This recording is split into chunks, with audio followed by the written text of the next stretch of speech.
আমরা দুঃখী, আমরাও খবর রাখছি। ছাত্রছাত্রীদের মহান প্রাণ, তাজা প্রাণগুলো চলে যাচ্ছে। কোটা আন্দোলনকারীদের পক্ষে কথা বলে বিপাকে পশ্চিমবঙ্গের মুখ্যমন্ত্রী মমতা ব্যানার্জি। মমতা ব্যানার্জি বলেছিলেন, কোটা আন্দোলনকারী ছাত্রছাত্রীদের ওপরে নির্বিচারে গুলি করছে বাংলাদেশের সরকার। আন্দোলনকারীরা চাইলে আমরা ভারতে তাদের জায়গা দিব। তারপরেই বাংলাদেশের সরকারের পক্ষ থেকে পাঠানো একটি চিঠি, তা নিয়ে এখন ভারত জুড়ে তোলপাড়। আমরা দুঃখী, আমরাও খবর রাখছি। ছাত্রছাত্রীদের মহান প্রাণ, তাজা প্রাণগুলো চলে যাচ্ছে। অসহায় মানুষ যদি বাংলায় দরজা খটখটানি করে, আমরা তাদের আশ্রয় নিশ্চয়ই দেব।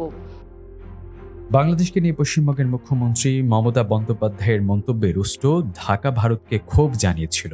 গতকাল বিদেশ মন্ত্রকের মুখপাত্র রণধীর জাসওয়াল বাংলাদেশের কাছ থেকে পাওয়া আপত্তি বার্তার কথা স্বীকারও করেছেন। অন্যদিকে মমতাকেও কার্যত সংবিধানের পাঠ দিয়ে জানানো হয়েছে যে অন্য কোনো দেশ বা বৈদেশিক বিষয় নিয়ে পদক্ষেপ করার কোনো অধিকার কোনো রাজ্য সরকারের নেই। সংবিধান সে অধিকার দেয়নি রাজ্যকে। বিষয়টি একান্তভাবেই ভারত সরকারের হাতে।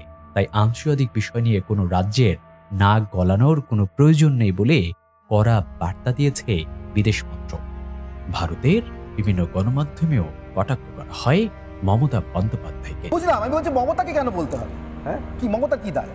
বাংলাদেশকে কেন বলতে হবে? বুঝলাম, মমতা বন্দ্যোপাধ্যায় স্টেটমেন্ট আর বাংলাদেশ মিসম্যানেজ করেছে, এবার আপনি বলছেন সরকার আরেকটা অধিকার চর্চা।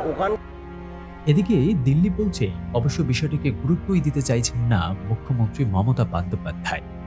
বাংলাদেশ প্রসঙ্গে নিয়ে প্রশ্ন করা হলে মুখ্যমন্ত্রী এদিন বলেন, আমি যুক্তরাষ্ট্রীয় কাঠামো সম্পর্কে খুব ভালোভাবে অবহিত। আমি 7 বারের সাংসদ ছিলাম, 2 বার কেন্দ্রীয় মন্ত্রীর দায়িত্ব পালন করেছি। বিদেশ মন্ত্রকের নীতি আমি অন্যদের থেকে ভালো জানি। আমাকে শেখানোর দরকার নেই, বরং সঠিক নিয়মগুলোই ওরাই শিখে নিক।